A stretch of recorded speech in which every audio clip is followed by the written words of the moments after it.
Hi guys, welcome back. I'm sitting here with Jane Doe, project manager of the Bentley store, renovating project in Fairview Pointe Claire Mall. Hey guys. Today we'll be focusing on the second phase of the project management life cycle, which is the planning part of the project. As we all know, planning is crucial to a project success. Jane, on a scale of out of 1 to 10, how well would you say the planning of the project went? I say we did pretty good, maybe even 8 out of 10.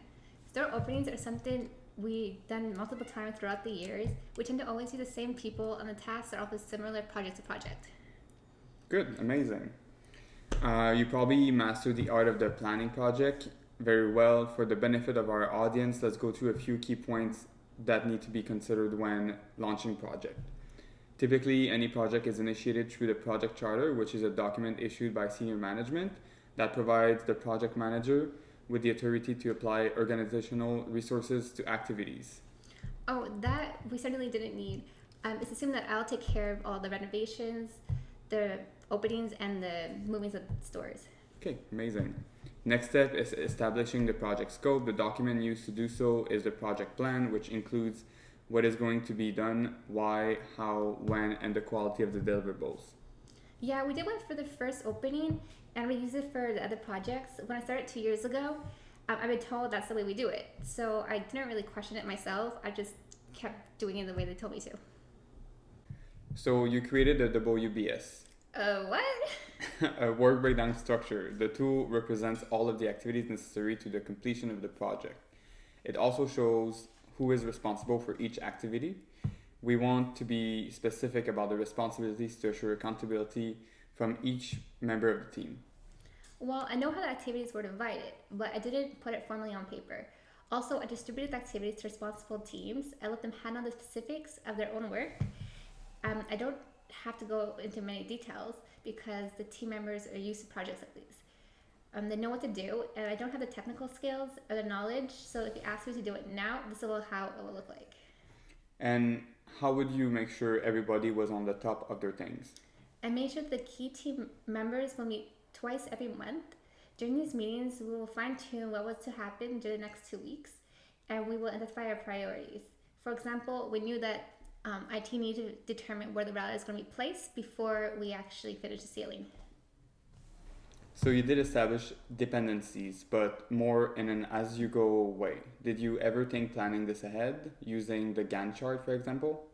I used it before, but because everybody knows what to do, and when we actually never sat down to officialize the schedule, the only firm dates we had were the moving dates, which were when we were leaving our location at H&M, which was February 28th, the renovation date, which will be February 2019, until the beginning of July 2019. Okay. I can see you had complete confidence in your colleagues' expertise. Of course, they've been doing this for years. Why would I not trust them? I understand certain parts of the project are similar from a location to another, but other aspects have to be different. One of the questions we got from the viewers was about the budget. How did you plan for cost? Unfortunately, costs were not discussed with me. I was simply told to do as I usually do. Wow, you're so lucky. No budget restriction. That's great. No. There was a budget. I just wasn't in the loop. What? How could you deal with that? I did not until my boss told me that I busted the budget that I never even knew about. Like, I still don't know the budget.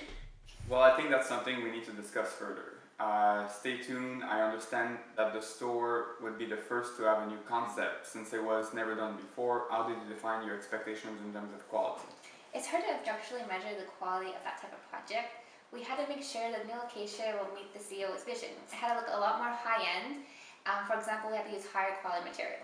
Were your usual suppliers able to provide you these products? No, sadly they were not. So you have to create a new supplier base. Exactly.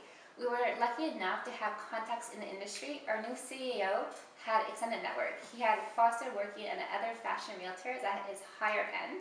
We could rely on the suppliers he worked with in the past because he trusted them. Good for you. You avoided a huge risk and a lot of work using these connections. Speaking of risk, did you prepare any case of any unforeseen event? Bentley had been opening stores for more than 30 years, and we used most of their plan. So I think we had enough experience to know how things are going to go and what to expect. It's good to hear how confident you are. I bet that moving and renovating went like a charm. We will know more about the execution in our next video. Be there, click here and subscribe to the video, like our channels, and leave some comments. See ya!